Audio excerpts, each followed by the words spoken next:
Hi అండి. నమస్తే. Welcome to అమ్మాయి లోకం. అందరూ ఎలా ఉన్నారు? నేనైతే చాలా బాగున్నాను. మీరందరూ కూడా బాగుండాలని మనస్ఫూర్తిగా కోరుకుంటున్నాను. ఇవాళ మన రెసిపీ వచ్చేసి బొంబాయి రవ్వ పాలతో చాలా టేస్టీ స్నాక్ రెసిపీ. ఎలా చేయాలో చూద్దాం. స్కిప్ చేయకుండా చూడండి. ముందుగా మిక్సీ జార్‌లో ఒక కప్పు బొంబాయి రవ్వ, అరకప్పు పంచదార, 2 యాలకులు, మొత్తాన్ని మెత్తగా పౌడర్ లాగా చేసుకొని తీసుకొచ్చుకుందాము. ఇప్పుడు దీన్ని మిక్సింగ్ బౌల్‌లోకి మార్చుకుందాం. తర్వాత ఒక టేబుల్ స్పూన్ ఎండు కొబ్బరి పొడి, ఒక టేబుల్ స్పూన్ నువ్వులు, ఒక 3 టేబుల్ స్పూన్‌లొచ్చేసి నెయ్యి అందుబాటులో లేదనుకోండి, ఒక 2, 3 టేబుల్ స్పూన్‌లు నూనె బాగా కాగబెట్టి దాన్ని కూడా వేసుకోవచ్చు. ఒక చిటికెడు ఉప్పు, ఒక పావు టీ స్పూన్ దాకా బేకింగ్ పౌడర్, అరకప్పు మైదా, మొత్తం ఒక కప్పు మైదా పడుతుందండి రెసిపీకి. ముందుగా అరకప్పు మైదా వేసి మొత్తం మంచిగా కలుపుకుందాము.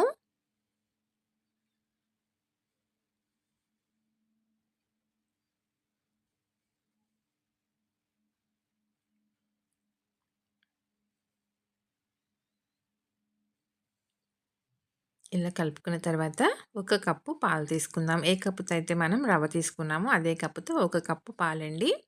ఇవి కాచి ఆరపెట్టుకున్న పాలు.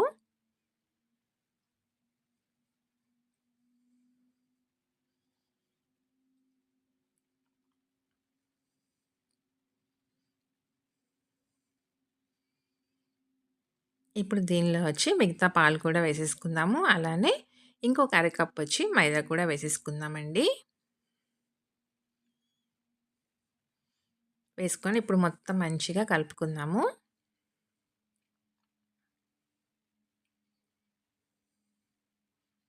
మనకి ఇలా కన్సిస్టెన్సీ లూజ్‌గా ఉందని ఏమి అనుకోవాల్సిన అవసరం లేదండి.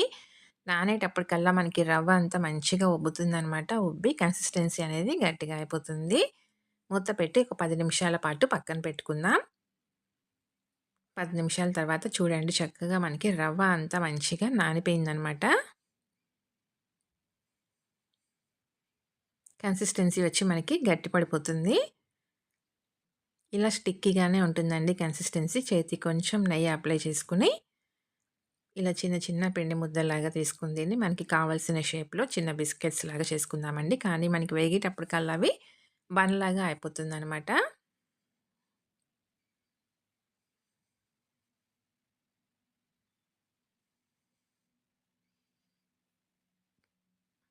కొంచెం ఇలా నువ్వులు అద్దుకుందాం పైన.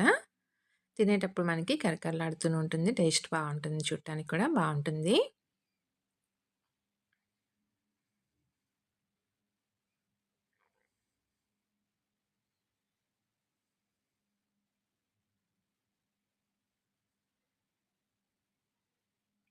చేసుకోవటం అయితే చాలా ఈజీ అండి. టేస్ట్ చాలా బావుంటుంది. హెల్తీ రెసిపీ అనైతే చెప్పను కానీ, మైదా ఏంటంటే ఎక్కువగా యూజ్ చేయకూడదు. కానీ ఎప్పుడన్నా ఒకసారి తినడానికి బావుంటుంది. పిల్లలకి కానీ, పెద్దవాళ్ళకి కానీ.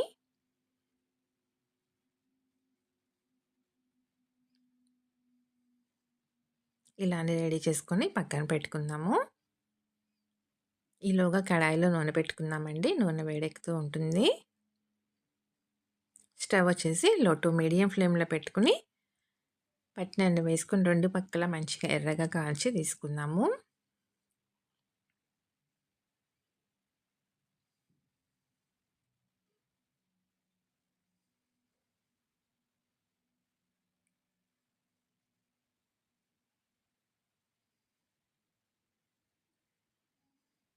చూసారు కదా! మంచిగా మనకి ఎలా అయితే పొంగినాయో బన్స్ లాగాను.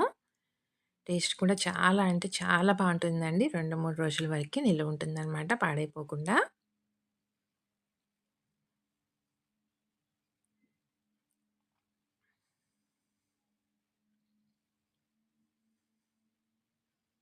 ఇలా మార్చి మార్చి 2 పక్కల మంచిగా ఎర్రగా కాల్చి తీసుకుందాం.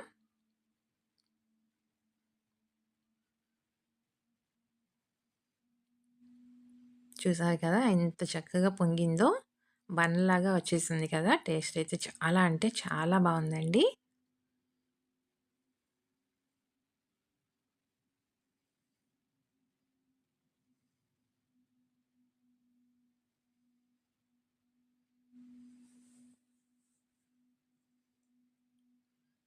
తప్పకుండా మీరు ట్రై చేసి చూడండి. మీకెలా వచ్చిందో కూడా నాకు తప్పనిసరిగా కామెంట్ చేయండి. అలానే వీడియో నచ్చినట్లయితే తప్పకుండా సబ్స్క్రైబ్ చేసుకొని ఒక లైక్ ఇచ్చేయండి. మీ ఫ్రెండ్స్‌కి, ఫ్యామిలీ మెంబర్స్‌కి షేర్ చేయండి.